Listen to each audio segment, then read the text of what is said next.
Good morning and welcome to Raw Vlog number 36. Raw Vlogs are recorded in front of a live steering wheel on my way to getting my Friday morning coffee delivered straight from the camera to you, raw and unencumbered. I'm Alan, this is the MTB ALAN channel, mountain bike oriented content, fresh episodes every Monday at 5 p.m. as well as these raw vlogs. In today's raw vlog, we're gonna do some story time. We're gonna be going back in time to when I first got into mountain biking and why I quit mountain biking. Before we get into that, let's step into channel news. I know last week I said that I got the media mod. I did get that. I also said I wasn't gonna get the light mod. Well, I got the light mod. So we're going to be able to look at that as well. I did think I found some places where I could probably use that thing, so we're going to be playing with that thing. This week coming up on the Monday episode, we're going up to Sky Park. Sky Park is in prime condition right now. It might be getting a little bit dried out, but at least last weekend it was in great condition, and I ended up there both days through a series of circumstances and rode with a bunch of fun people. So that's what's coming out this Monday at 5 p.m. By the way, met two new rippers.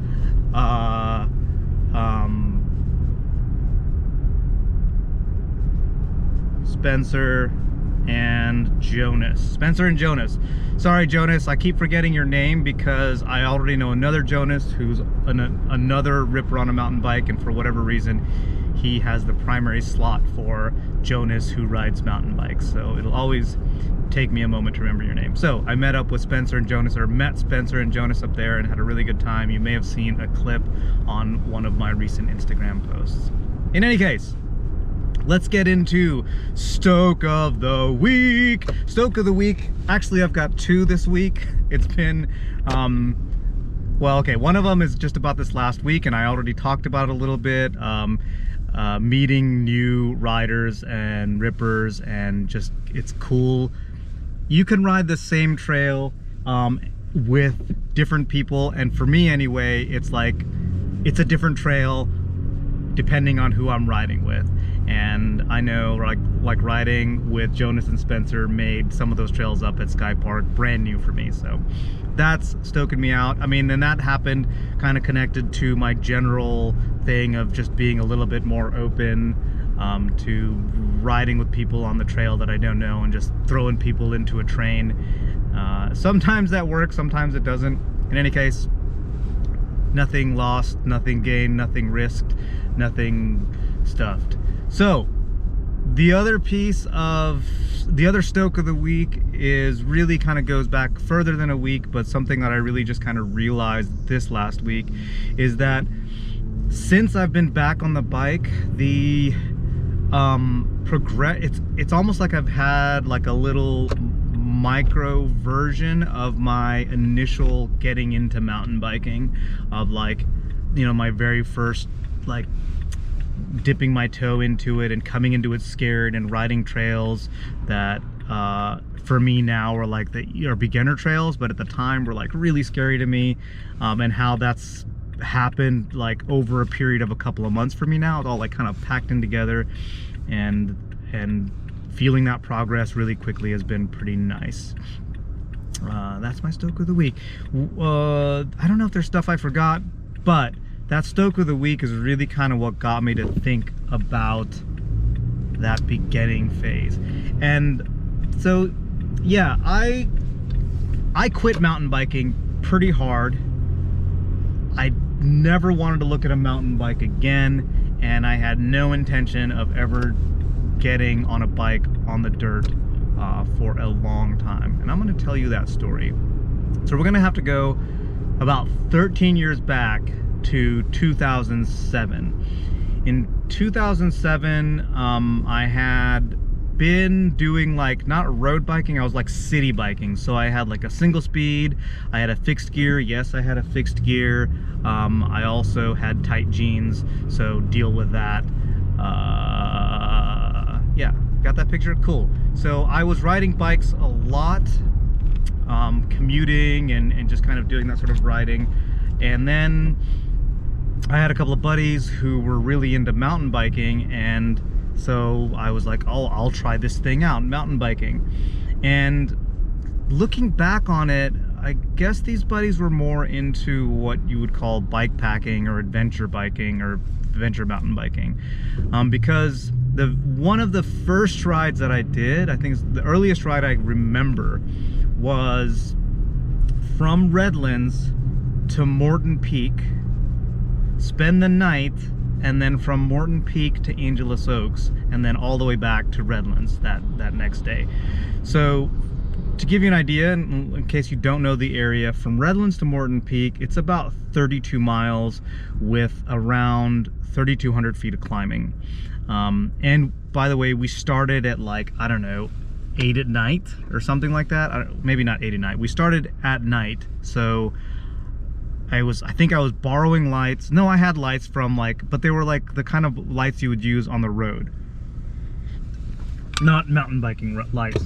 So that wasn't great. I was on a borrowed bike. I didn't have a mountain bike at the time, and it was this like big, heavy, made out of, I don't know what it was made out of, but it was heavy, and it was a full suspension bike, and I was like trying to crank that thing up this nasty fire road with a pack on my back and all my sleeping bag and stuff like that, right? So loaded up and pedaling up a whole bunch. Fortunately, I had like the city biking, the road biking experience, so I had a little bit of pedal fitness, but still I didn't know anything about riding on dirt. I pretty much fell all the way up the mountain. I was clipped in. Oh my god, like looking back at this, I'm like, anyway, so just so you know, this isn't why I quit. So all that, we get up there, we camp up on Morton Peak, which is pretty amazing, by the way, because there's like a fire watch station up there, and you can rent that fire watch station. So if you're in the area, that's a pretty cool thing you can do. It's beautiful up there. Spent the night up there. The next morning, woke up all rickety from having fallen up the mountain, and then pedaled another 12 miles and 12 or 25-ish 100 feet up to Angeles Oaks, and then rode down. Somehow I still wanted a mountain bike after that, and I think actually looking back on it now, a lot of it was seeing one of my buddies, Trevor, and seeing how like fluidly he could come down a trail, and it just looked beautiful, it looked fun, and I wanted to be able to do that. And I had the benefit of having a good friend who was well employed and had a passing interest in mountain biking, and he had a small Marin, I want to say it was like a East Peak with a coil shock. Yeah, so he lent me that forever, and he basically never took it back. So kudos to you, Eric, for basically giving me a what was a pretty dang nice bike at the time. I don't know, was that a nice bike? I don't know. It was a full squish aluminum Marin from the early 2000s. In any case, size too small. I knew nothing about suspension setup or anything like that, and I didn't know anything about learning any basic riding skills, but I got on that thing and just started like riding it whenever I could, and just going. And before you knew it, things went bad. And it's funny looking back on that day when things went bad, the moments before things went bad, there was a lot of parallels to when things went bad and resulted in my wrist injury. Not totally the same, but similarities. We were riding at Crooks, and we had gotten up to the top. We were getting ready to drop in, and my buddy like ran into one of his buddies, and then they started talking, and there was a lot of talking going on, and I honestly just got really impatient and was like raring to go. When it was time to drop in, I pretty much just like let the brakes go and just wanted to send it. I had wasn't paying attention, just wanted to go fast, just wanted to go. And the next thing I knew, I was sitting up, wondering what was dripping on my shoulder and hands, and tripping out on the weird angle that my finger had. So, dislocated finger, totally ripped open my face. I actually ripped open the side of my mouth, and yeah, pretty beat up. So if you've ever noticed this scar, that's what that was from. Like at that time, you could see back into there. It was pretty gnarly. Stitches up here, stitches all over. The whole side of my face, basically, for the next couple of weeks looked like pastrami. And yeah, that was pretty rough. And from that moment, I didn't even like looking at the mountain bike. And you know, we were living in an apartment at the time, and the mountain bike ended up like sitting outside on the balcony, and I just kind of ignored it and had no interest in mountain biking. And it took a long time, you know, it was almost 10 years later before I wanted to get back on a mountain bike. And yeah, and getting back on the mountain bike, man, it was, I don't really know, I don't always understand myself, because like I knew I had that bad experience. And when I got a mountain bike, I like bought a specialized rock hopper from a buddy for a couple of $100, hardtail XC bike. And I remember just taking it out and finding a little dirt path, and it had like this tiny little descent on it, and just trying to go down that little slope just scared the heck out of me. I walked it the first time. I mean, looking at it now, like if any of you were riding that now, you wouldn't even think of it as a feature or anything. It would just be like a little downhill, like not even a downhill, just a little slope to like a flat area. But I was too scared to ride it, and it took me a while to get up the nerve to do that. And then riding the local trails, Holder Crooks, yeah, I just remember like my fingers would be sore from grabbing the brakes all the way down. I don't know why, like I stuck with it though. I mean, a lot of it was getting back out into the dirt. We've talked about that before, about how that's how I initially got into mountain biking, about just like getting out and away.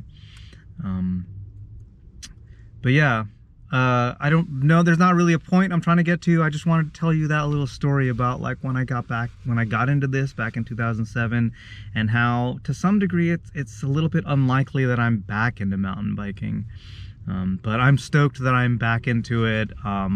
And as you've seen, I've had, I don't know if you've seen my earlier injury, but I've had 2 pretty major injuries, and I'm still passionate about it and still always wanting to be on the trail.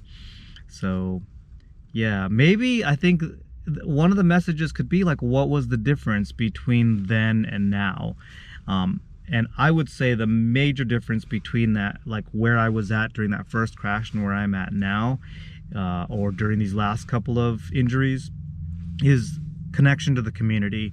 I did have those buddies, but I think after I crashed, there was, you know, like we would see each other, but there wasn't, we were like, just knew each other as people from the coffee house or whatever. I knew them in other ways, but we weren't connected through mountain biking.